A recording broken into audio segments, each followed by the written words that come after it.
Welcome to Season 3 of the Soundstage Audiophile Podcast.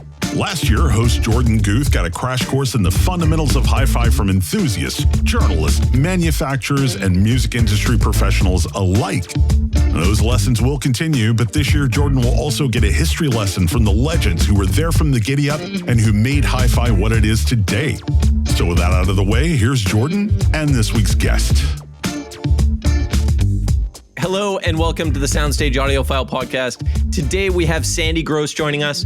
If you don't know Sandy or about Sandy, he is one of the founders of Polk Audio, Definitive, as well as GoldenEar, as well, I just learned, a champion slot car racer in his early years. Welcome, Sandy. Glad to be here. So before we kind of get into all the hi-fi stuff and the companies and all that stuff, do you have a little bit of a story to tell us about how you first discovered music and how you first got into audio? And maybe we can weave in this slot car racing accolade in there as well somehow. Sure. I mean, the slot car racing came before it, but basically, in our home in Brooklyn, where I grew up, we really didn't have a hi-fi. At some point, my dad bought some, junky kind of contraption. We started buying some albums. But when I got ready to go to college, I went to Johns Hopkins. I decided for whatever reason, and I was thinking about it, I can't quite remember why, I decided to buy a hi-fi. And so I remember what it was. This was 1968. It was an Electro Voice receiver, which I got from EJ Corvettes. It was a pair of Lafayette Criterion 50 speakers from Lafayette, and then it was an AR turntable. And so when I went to college, I went off with this hi-fi, and I guess I was one of the 2 or 3 people within our dorm that actually had a hi-fi. So that was kind of the beginning of it, how it started. And before then, do you have any memories of your first instance of falling in love with music or hearing something that you're just gives you that passion? Well, I was very into music, and now I hadn't thought about it for a while, but when I was a little younger, let's say in my early teens, I had one of the first transistor Spica. It was a Spica, SPICA transistor radios.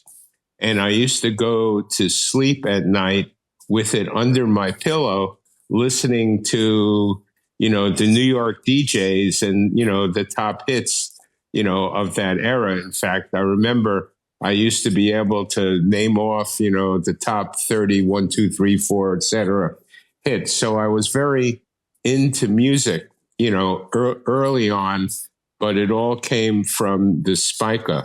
Although I'll just go back a little earlier than that. I guess it was in 3rd or 4th grade, we had music appreciation. So there was a teacher that rolled around this cart, and the cart had some sort of a hi-fi on it that played LPs, and he would bring it from classroom to classroom.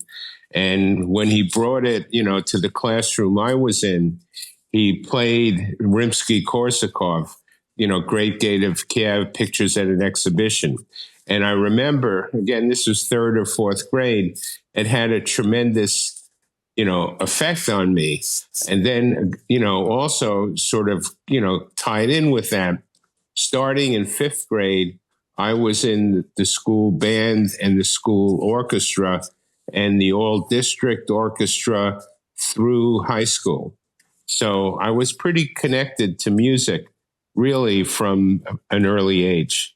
So you had that appreciation for the music, and then going to college kind of sparked the interest in getting a system of your own to appreciate that while you're away.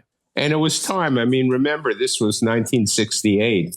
So, there was drug, sex, and rock and roll, and rock and roll was an important part of it. So, I was into the popular music of the day and started buying, the albums. In fact, I guess I wish I had some of those albums that I had bought at this point in time, because I saved pretty much all my vinyl, but not the very, very, very early purchases. That would be worth a pretty penny these days. Some of them, Meet the Beatles, first pressing. Yeah. Ooh, yeah. That's super cool. What did you end up taking in college? Well, it's interesting because when I was, in high school, and this was 1966, 67, 65, 66, 67, slot cars were a major fad that became very, very popular. And you had thousands of these slot car tracks all over the country. Big tracks indoors where, people were, well, in the case of myself, I started building my own cars, winding my own motors. I got very good at it and ended up getting hired by a West Coast company called American Rusket, along with my friend Howie Ursiner, as Team Rusket East. And, they were paying us a little bit of money at that point to represent them on weekends. We would go and visit tracks, and sort of the same kind of thing almost that one would do as in our industry, but this was relative to slot cars. And, again, I designed product for them, and I was really, really quite good. Howie and I were known as the Gold Dust Twins. Howie, actually, whom I've kept in touch with all this time, is still racing slot cars, but not for a living. Yeah, he's he's still racing slot cars, and slot cars has gone on. Although it's, it was once very, very popular. Like in Brooklyn, we must have had 6 or 8 major slot car tracks. Now, of course, there's none. There used to be one in Manhattan that closed down maybe 10 or 12 years ago. So, so I had the concept when I went to school that I wanted to major in engineering, because that seemed to be the kind of thing that I was interested in. What I found out, though, was that, and later on, as we've started the companies, I am not, I have not been the engineer per se for the products, but I've been the concept person. And the concept person, I guess, sort of like Steve Jobs sort of thing, the concept person to a very detailed degree in terms of the product, but I'm not the person that sits down and does the math and figures out how to actually make it. I sort of define what it was that we want to make, and then our engineering staff would then take that and figure out how to make it. So when I went to college at Hopkins, I found out rather quickly that engineering per se was not for me. The first class that I went to, I remember it was in a big, college room, sort of stadium-like, and you were not supposed to have had calculus in order to take this course. But the teacher, I think his name was Dr. Fisher, got up in the front of the class, in front of the blackboard, and said, you don't need to have taken calculus to take this course, but in reality, you need a certain background. And he took 2 hours to go through a year's worth of calculus, just covering the boards across the front of the room with all of these, calculations and numbers and whatever. And my head was spinning. And so I figured out, by the time I was done with freshman year, I dropped out of engineering and went into social and behavioral science, or S&BS, and that was sort of more appropriate. And at least it was something I very much wanted to continue with school and wanted to graduate. Yeah. And that definitely wasn't going to happen if I tried to be an engineer. So, and that's amazing. I like SMBS. Yeah. When when you were going through school, when did this like obsession for hi-fi, did that take over your life? Or like, I guess where I'm trying to get to is, how did your kind of experience in college kind of progress you more towards that hi-fi to starting to like found a company, or even what was that interaction that had you meet somebody like Matt Polk? Well, what started to happen, my hi-fi sort of evolved. I got into the gear along with the music. And what was happening at that point in time, and this was like 69, 70, whatever, is that people were getting rid of their old tube electronics and replacing it with what they thought was the latest thing, solid state. Now, as it was, this tube electronics that they were getting rid of became classics. So every Sunday I would get up early, or Saturday night, and get the Sunday Sun, look in the classifieds and see what choice tidbits were available to be purchased that weekend. And I'd go out and buy Marantz 9s and 7Cs and 8Bs and Macintosh 30s and 60s and 275s, also speakers. I progressed from I had moved up from the Criterions to ADC 303AXs. And also I progressed from the Electro Voice receiver to a Dynaco SCA80, which, according to the testing that was going on at that point in time, was next to perfect in terms of having no distortion. Anyway, I ended up with a pair of Tannoy 15-inch golds in Stromberg Carlson acoustic labyrinths, which were basically a big transmission line. And I was using for my own system a Marantz 7C, and I think I had Marantz 9s. So things moved along. I met Matt and George. They were a year ahead of me. At some point, I remember I went up to Philadelphia and I bought a pair of Tannoy 12-inch monitor gold drivers to make into rear speakers, because quadraphonic was a big thing then. We had 4 channels put into the LPs, and you had a quad decoder. There were a couple quad decoders available. An Electro Voice one as it was. There was several technologies that we were using that were being used to get rear channels. And so I wanted that. And I had to have cabinets made. And I was introduced to Matt and George by a friend of mine, Pat Tang, who was in my class. And in fact, Pat Tang ended up, I guess, in some ways being, a mentor in terms of getting me to become an audiophile, as well as Matt and George. And Pat runs a high-end hi-fi shop in Vancouver. Ended up owning several shops that we ended up selling 2 years later.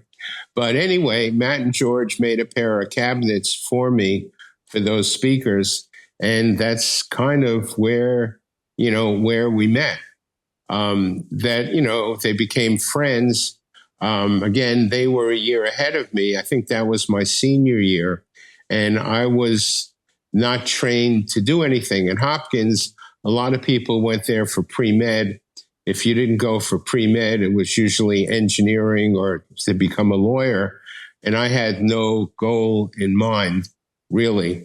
But Matt and George started to get involved in doing PA or sound reinforcement. They built a system for a fiddlers convention in Baltimore, and I got involved with them doing that. Doing the sound reinforcement. We did the city fair 1 year. And I remember I got to mix the Duke Ellington band. Oh, wow. With Duke playing. Yeah, that was, exciting. We had my whole collection of tube amplifiers under the stage, driving all these speakers on the stage. And again, I got to mix the Duke and his band.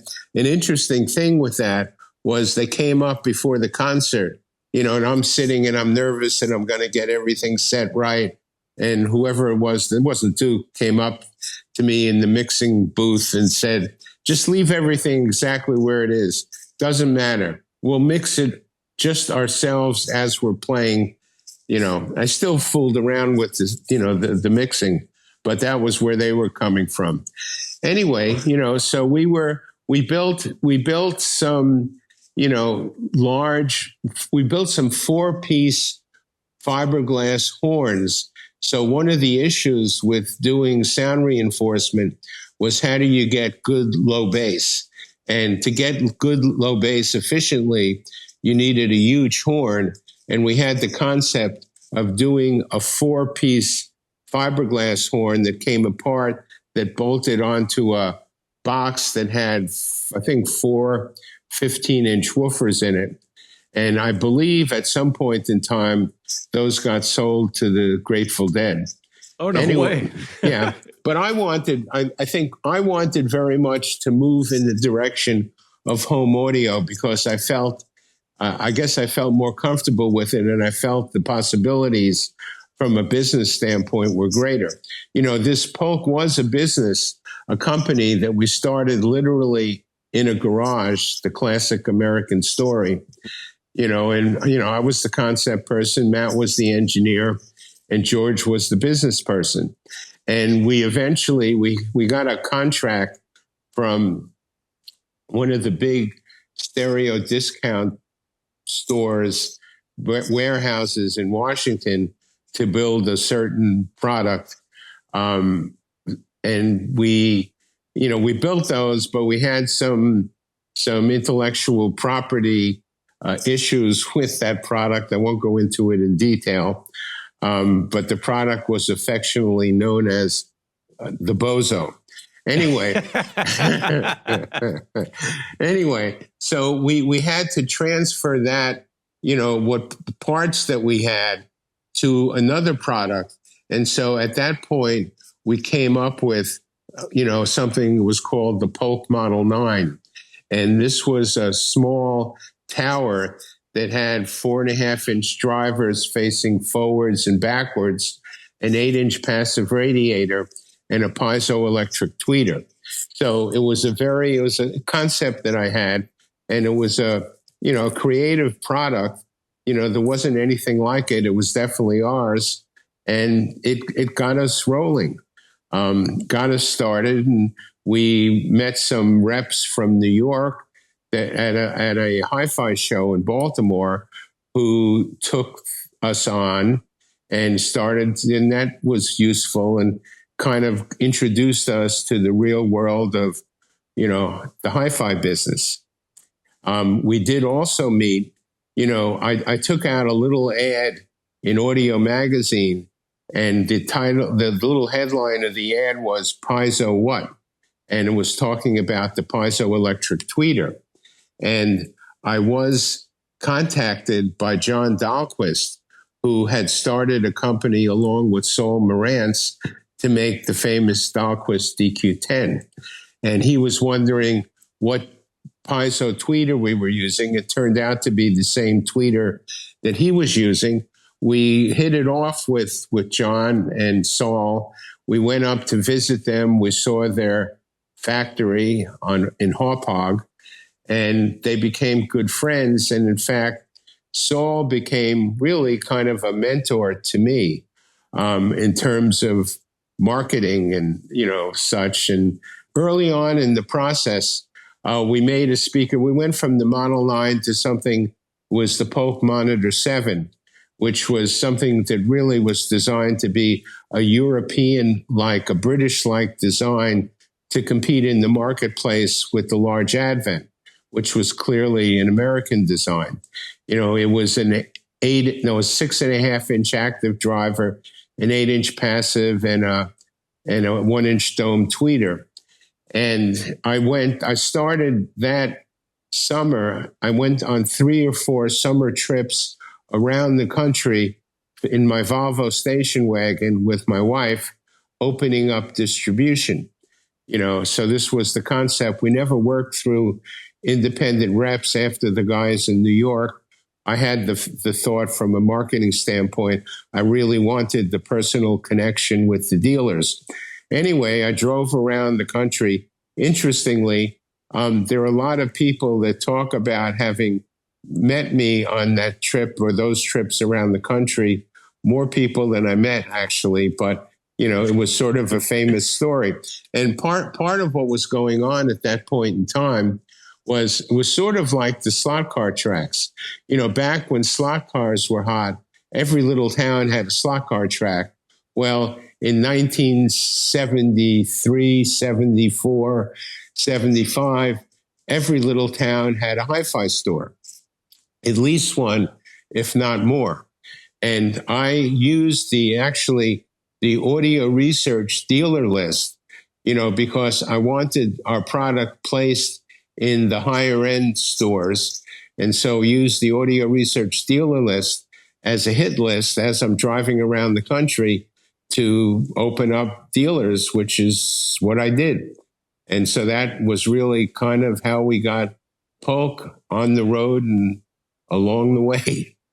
The ad that I've seen before, and it came up again, is pretty famous. And my understanding is that you had a huge hand in bringing this to life, which is Matthew Polk in a lab coat resting on the speaker, talking about the science and the genius of the speakers. Well, so, that was, yeah. Can you tell me a little bit about that? Was that before this cross-country road trip, or was that? No, that was afterwards, because that came when we started to market the SDAs. The SDA was an interesting technology. It was based on canceling interaural crosstalk distortion. When your left ear hears the right speaker and your right ear hears the left speaker, it confuses your hearing mechanism, and you can't fully appreciate, the dimensionality in the recordings. Bob Carver came out with something called sonic holography, which was a preamp that incorporated electronic circuitry to try and help to cancel this interaural crosstalk distortion. And we came up with a way to do it acoustically, and it worked. And so we had this new technology, and I just had the concept when I did the ads, as part of what I did in terms of the marketing. And I just had the concept for that ad.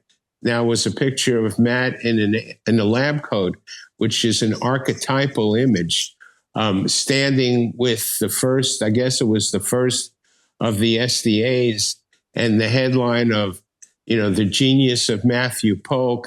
And then it had I can't remember the second line. Anyway, that ad was incredibly successful. And I would say, if I do say so myself, that next to the famous Maxell ad with the guy sitting in the chair and his hair being blown back by the sound. I love that ad too. Yeah, this might be the most archetypal, famous audio ad that was created during that era. That was, satisfying to say the least. That's amazing. And at that point, did you just see kind of Polk Audio take off?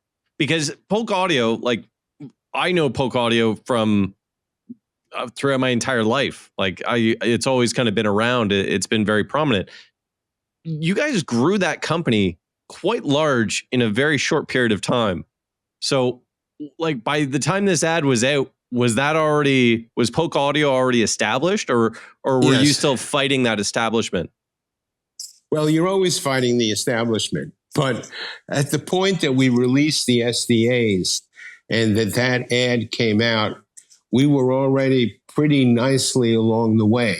But I have to say that the SDAs really gave us a super push forward, because this was something, totally unique, in terms of technology with the speakers. Again, following up on what Bob Carver did with, the electronics. And I will mention this whole concept of, interaural crosstalk cancellation. There's a company, and Edgar Chouari, who is a rocket physicist at Princeton, is also a fanatic audiophile. And he has come out with a grouping of very sophisticated products in order to do the same thing that Bob Carver was trying to do electronically. Although Edgar's, the Beige one and whatever the titles are much, much, much, much more sophisticated. Anyway, so the SDAs really gave us a big push forward. And I can't remember because this is a long time ago, a year or two after coming out with them, we were moving forward at such a pace that we went public. Wow. Yeah. So, okay, so you're going public, and this is in the 80s, somewhere around the 80s? Yes. How does that transition to you then starting other audio companies? Well, we went public. I left Polk in 1988 to really get involved in the film industry. Oh, cool. Believe it or not. When I had gone to Hopkins, one of the things that I, majored or sub-majored in was film. And I had always had an interest in, doing that, making film. And I met some people in 1988 out in LA that were very involved in the film business. Don Phillips and Michael Chinich, they had done the casting for Fast Times at Ridgemount High, for instance. Yeah, and a lot of people, they wanted to be producers. So I got together with them through some happenstance, and I left the audio business for a couple of years. I bought a house out Benedict Canyon and got involved in the film business. We had a project signed up with Menachem Golan in his company, and we had an office for the pre-production stuff, and that was going along well, except our director Christoph Zanussi. Menachem saw an article that Christoph was going to do a film for somebody else, and he got very upset and he canceled our project. Oh. So we continued to go along. We had the last project I was involved with Don and Michael was called Last Dance, and it was about Nijinsky. And it was with Baryshnikov, who was very, very hot at that point in time. And this was a pet project of his. We had the ability, we were working on the pre-production. We had the ability, and we had a lot of people, involved. We had the actress Robin Wright, who was the Princess Bride. Michael and Don had a lot of connections with talent. So we had some really interesting people that were going to be in the film. Baryshnikov was not asking for a lot of money up front. He was going to take it in the back end of the film. But unfortunately, the script was so bad. All we needed, I think, was a television quality script. And with Baryshnikov as the star, it would have sailed. But it wasn't even that quality, and we could not get anyone to make it. So I remember lying on my couch in my little place up Benedict Canyon, deciding that this was not going to work. It was time to get back to reality. I decided to do another speaker project. I remember sitting and coming up with a name for it with a yellow pad of paper. And when I came up with the name Definitive Technology, I circled it and said, this is it. I went back home, and I remember I had a concept for a product, which was a bipolar tower that we were going to make. And I remember it was my daughter's, I think it was her 4th or 5th birthday party. And I got a call from two people, Don Javogue and Ed Blaze from Canada, who had been my distributors in Canada for Polk. And they had heard rumors that I was going to start another company. And they were asking whether I was interested in having them as partners. And given that call came during my daughter's birthday party, I looked at this as a good omen. We got together and we started Definitive. Amazing. Yeah. And I guess that is the connection, because my understanding is that Definitive Technology and later GoldenEar has some designers or engineers in the Ottawa capital region. So near Ottawa, right. Ontario, Canada. Right. Well, Ed and so Don. That's those folks. Gotcha. Yeah. Ed and Don, Don was really the business person as well as the engineer. And Ed, did the credit, which is important in the industry to make sure you get paid. And yeah, they were my partners in Definitive. And then later, we Definitive grew and grew and grew, became quite successful, very, very successful. And then at Definitive, it was interesting because I remember, when we showed the first, the BP-10 bipolar tower at Summer CES, we walked away from that show with over 60 dealers. And I remember another manufacturer, I won't mention who it was, but someone actually whom I have tremendous respect for. He was a little frustrated and he said, I heard through the grapevine, I can't believe it. Sandy came to the show and he came away with 60 dealers. It's unbelievable.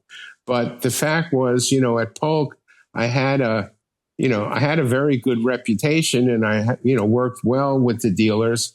People were impressed by what I had done and, they enjoyed what they did and they made money. And so they wanted to get on board with the new project. And they did, and we grew and we grew. The unique product that really pushed us forward, and we had a lot of interesting, unique products at Definitive, was we came up with the concept of building powered subwoofers into the towers themselves, and that was very, very popular in that day. And so we moved forward and we sold a lot of the promoting specialists. At that point in time, there were companies like Magnolia, which later sold out to Best Buy, and Tweeter, which later became Huge, and Bryn Mawr, and there would be a promoting specialist in many of the larger towns, United Audio, that would be a specialty store that sold high quality goods, but was big enough to promote aggressively. And so we were connected and sold to many of those people. And that helped us to grow. Unfortunately, what happened to the promoting specialists, many of them, or most of them, were bought up by Tweeter. Tweeter went public, became a huge, force and entity, and then went belly up and took out all these successful promoting specialists out of the marketplace. And it sort of left us with a lot of, smaller independents, along with Magnolia, which was bought, as I said, by Best Buy and expanded. So it kind of changed the nature of the specialty audio industry rather dramatically. Would this have been in the early to late 90s? Is that kind of a rough time frame? Well, yes, Definitive was in the was in the 90s. It was in the 90s. We ended up selling Definitive to a private equity group in 2005, I believe. We had been quite successful, and a lot of people wanted to buy us, and we sold to DEI, Directed Electronics, which was a company that was owned by a private equity group called Trivest. And this, worked well from a financial standpoint for us. And so, I stayed on up until 2009, when they decided that they wanted me to leave because they felt that my salary was impinging upon their profitability. Gotta love it. Gotta love when the bean counters come in. Yeah, the bean counters came in. So with that, let's take a quick little break, give a little musical interlude. And when we come back, I want to hear about how all of that experience kind of led to your next company and kind of where things went from there and where things are going today. Sounds good.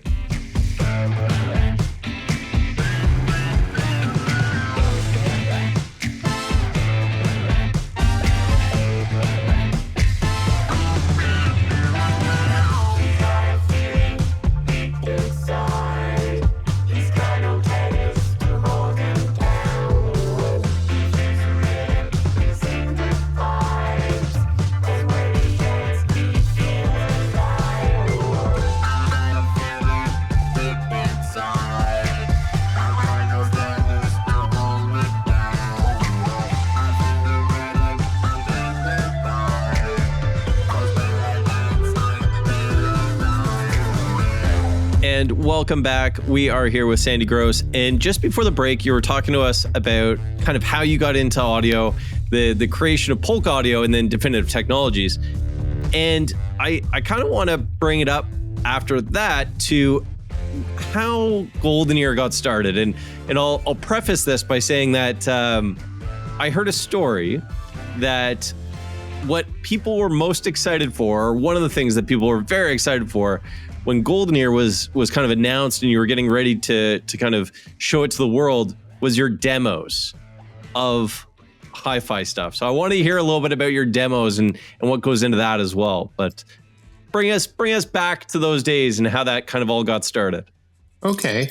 Well, I guess I had retired, when I left Definitive, but I sort of missed the industry because I love this industry. I've been part of it for so long.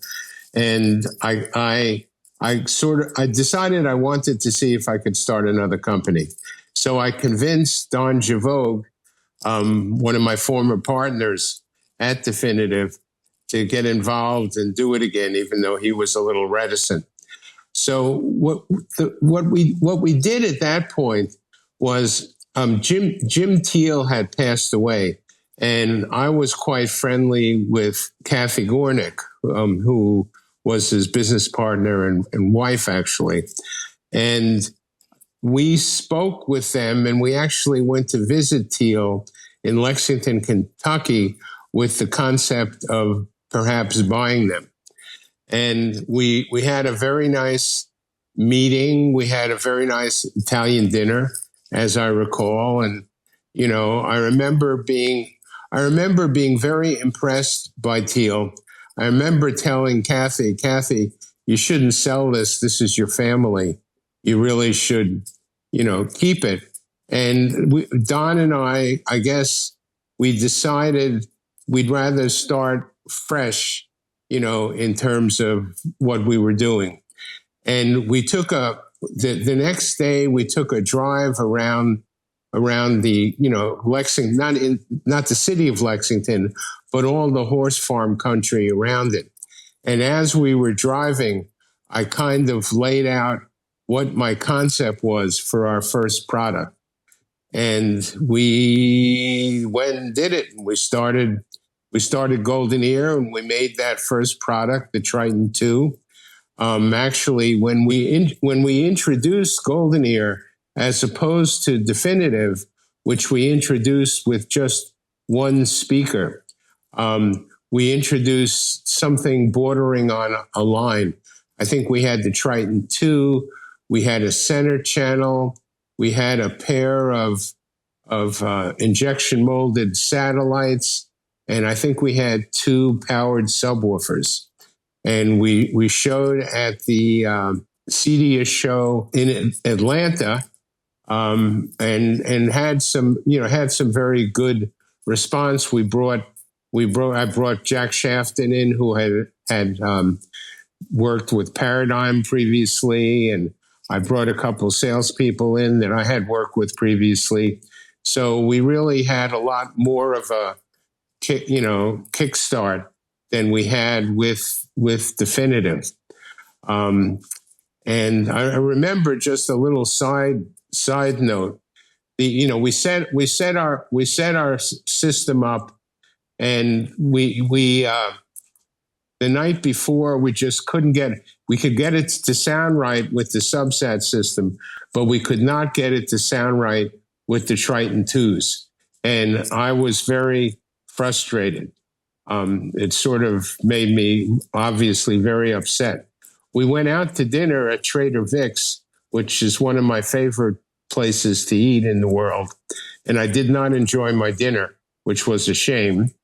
And the next morning we went back, and what we found, thank goodness, was that the speakers had not been wired correctly, and the Triton 2s were both getting a left channel signal rather than a left channel and a right channel. Oh. So we wired it up properly. They sounded amazing. We had an incredible show, and away we went.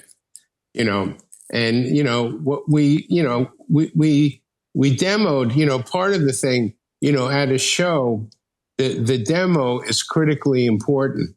I was, known to be pretty good at doing demos.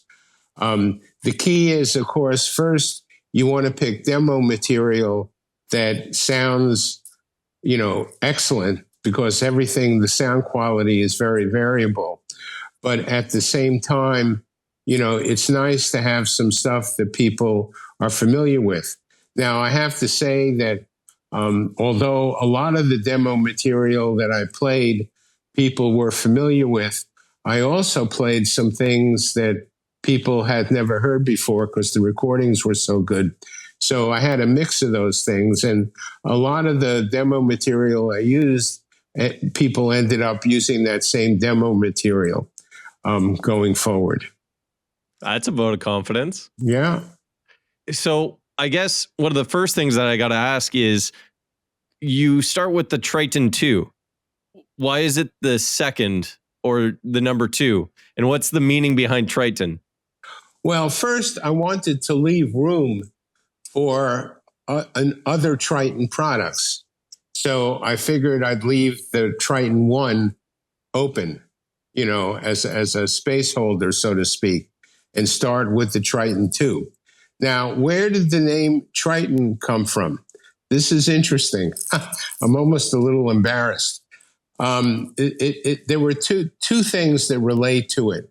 Where it came from was Ann and I were driving around in our car. I can't remember exactly where it was. Might have been in Boston or somewhere. And I saw there was a truck in front of us, and the name of the truck model was Triton. And I saw that, and I said, that is a good name. That's what we were looking for, a name to call the speaker. That is a good name. Now, beyond that, Triton was the god of the sea, who is often shown making a glorious sound blowing on a conch shell trumpet. So it also made some sense from that standpoint. That's awesome. And walk me through. So you've now introduced GoldenEar with the Triton 2. Was the immediate reaction, was it like a success right off the bat, or how did that kind of unfold? Well, the response we showed at the CEDIA show, and we had tremendous reception. Again, as with, when we started Definitive, people wanted to do business with me again. They had done very good business, and they, wanted to get on the bandwagon while they still could. I remember there were dealers who were not able to take on Definitive because we had taken on another dealer in their marketplace, and they hopped to it very quickly to say they wanted to take on GoldenEar while they still had the opportunity. Love it. So it got rolling pretty strongly and pretty quickly. It would have been a lot stronger had this whole transition not happened, with the promoting specialists being gobbled up by Twitter and then taken down. It's just part of the nature of the changes that have occurred in the business over the last 20 years. And then from kind of the creation of GoldenEar and doing all that, and that was like mid 2000s, somewhere around there. GoldenEar, we launched basically in 2010. Huh. So from 2010 and then onwards, you ended up selling GoldenEar, or GoldenEar got acquired. So walk us through that a little bit. Well, I guess, basically, Don and I were, getting a little older. And Don in particular really felt like he wanted to get out of the business, and he wanted, I didn't really want to take over the business without having Don as my partner, because, I like business partners. I think you reinforce and strengthen each other. And so I didn't want to, basically, let's say, buy him out and then be responsible for the whole running of the thing. So we decided to sell it. And we went out to speak with people, and we spoke with several people, and we ended up selling it to Bill Lowe, whom I had known, since forever, really. So I had known Bill Lowe. I met him on one of those first trips, the first trip around the country in my Volvo station wagon. I stopped. He had a store, a high-end store in the suburbs of Portland, Oregon, and I met him on that trip. So I knew him from that point in time. I felt very strongly and positively about Bill and about what he had done with AudioQuest, which obviously had been and has been tremendously successful. And we sold it to Bill, and, that was that. Don retired. I thought that I was going to continue on, as a consultant with the business, but we sold it in 2020, in January of 2020, and basically the pandemic hit that winter. That is amazing timing, by the way. Yeah. So I decided to retire, and did. Okay. So, and we're getting into 2020s. You still GoldenEar, you've retired. And I mean, even at that, that's a pretty illustrious career. Polk Audio, Definitive Technologies, and GoldenEar. How has retirement treated you? Are you enjoying kind of sitting around by the beautiful beach and kind of doing other hobbies, or has the hi-fi stuff still kind of kept you occupied or kept your brain turning? Well, I've enjoyed retirement. I've still been very busy. I'm an avid art collector, and so I've continued with that. It takes up a lot of time. Hi-fi in and of itself and listening to music takes up a lot of time. So now I have more opportunity to listen to music, and I have, I listen in Baltimore. I have several places. In Baltimore, I listen basically to all vinyl, and I have over 5,000 LPs there. Whoa. In New York, we listen to CDs. And here, I'm in Florida. A couple of years ago, we bought a spot near Miami. And here we listen to CDs. So, and I'm still, I'm into the music and I'm into the gear, so I follow it, and I'm into the relationships and friendships that I've made with people over the years. For instance, just last night, I had a conversation with Bill Witherspoon. Bill Witherspoon is someone that I also met on my first trip around the country in my Volvo station wagon. And he was working at a store in Spokane, Washington called Hal's Stereo. And Bill and I have been friends ever since, audio buddies, so to speak. And, we had a nice conversation last night. And so, there are a bunch of people, like that. So I've kept pretty busy. I've had some, concepts and, a lot of people wanted me to start another company, but I don't know at, the age of 75, I don't know that I really want to take on that kind of project. I've looked at some things that might have been interesting acquisitions, but at the same time, I don't know that now is the time to take on a project of that sort. That's fair. Now, I guess the kind of buzz over the last few months has been the acquisition of GoldenEar by Paradigm Group. Right. Yes. So does that open the door for you to kind of help out with that company going forward, or consulting with them by any chance? Well, that's an interesting question. Obviously it would clearly relate to if the group at Paradigm, Martin Logan, feel that I could contribute to moving GoldenEar forward. I love our industry and have very much enjoyed being part of it for 50 plus years. The opportunity to be, active again as a consultant tied to GoldenEar is certainly appealing. When we started GoldenEar, I had a vision of a moderately upscale line that delivered outstanding performance, styling, and value. I think that the trademark statement that I created, "We make high-end affordable," sums it up pretty well. GoldenEar, I think, has done a good job of fulfilling this goal. And, there is obviously considerably more to go and achieve. Paradigm, I was excited. I kind of helped Bill find Paradigm as an acquirer. And Paradigm is a great company with tremendous resources and a wonderful place, I think, for GoldenEar to be and to help power GoldenEar forward.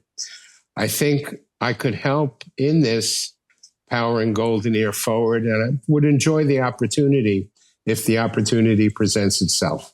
So whether you're directly involved as a consultant or maybe on the sidelines, do you have any advice for the GoldenEar of today or another audio brand on how to kind of create that unified identity for the brand and how to kind of inspire the next generation of audiophiles through the brand and products? Well, I think that's a fairly complex question. Managing a loudspeaker brand is not a simple thing. It's not quite, rocket science, but realistically, I guess I have 50 years experience in it. And there are a lot of details, that relate to that. But I don't know. I don't know if, this is the time and place to go into that in great detail, because it does require a whole podcast of its own. Well, maybe we'll have you back and we'll get into that element of things. Right. Sounds like a plan. All right. Well, with that, and I appreciate how much time you spent with us today. One kind of ending question that we ask guests that come on, and I'm curious to hear your answer, is if there was a soundtrack to your life, or if there was songs that you can kind of throw on repeat or kind of just listen to for the pure enjoyment, what would you kind of say that music would be, or that track or that album would be for you? Well, I think the music perhaps would be The Doors. So good. I love the Doors. I'll track back to when I first heard the Doors.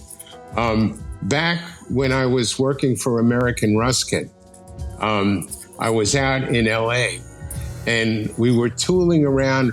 Ruskin owned one of the Daytona Cobra coupes that, were very famous, then and now. And we were, my friend and member of Team Ruskin West was driving Mike Morrissey. We were tooling around LA, and that was the time when all these underground radio stations were popping up. And we were listening to one, and all of a sudden, boom, there's Morrison and the Doors. And I heard that and I said, oh my God, what is that? And, I loved it. I mean, Morrison was amazing. The lyrics were amazing.